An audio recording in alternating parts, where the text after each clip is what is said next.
What if the world was a village of just 100 people? How would wealth distribute among them? Imagine this, our global village, home to 100 souls. Each person represents roughly 78 million people in the real world. Wealth, one might think, would be evenly spread. But the reality is strikingly different. A mere 8 individuals hold the same amount of wealth as the poorest half of our village.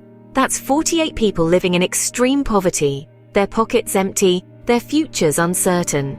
This is the harsh reality of economic disparity. It's a world where the scales are tipped heavily in favor of a privileged few, while the majority struggles to make ends meet. The rich are getting richer, the poor, poorer. The gap between them isn't just a chasm, it's a gaping abyss. In our global village, the wealth gap is stark and startling, but why should we care?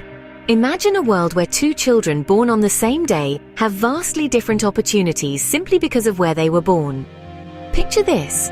In the heart of London, a baby girl named Lucy is born into a world of privilege. She'll attend a top-notch school, receive quality healthcare, and have countless opportunities, from internships to scholarships, right at her fingertips. On the other side of the globe, in a small village in Uganda, a baby boy named Kato is born.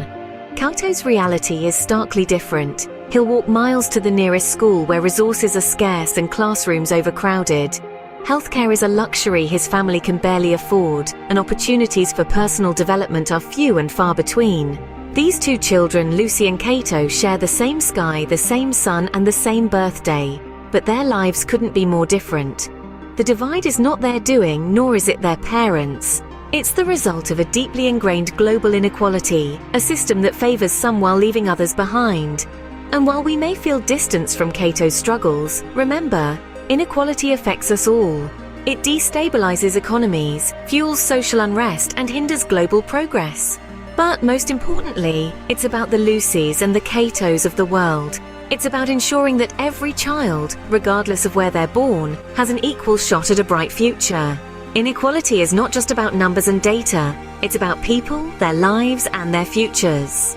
So what can we do to reduce inequality and ensure everyone has a fair chance at success?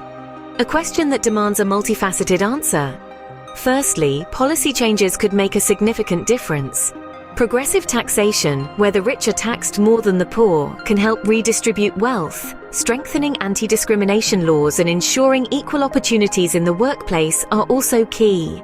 Secondly, investing in quality education and healthcare is crucial. By offering free or affordable access to these services, we level the playing field, allowing everyone, regardless of their socio-economic background, to thrive.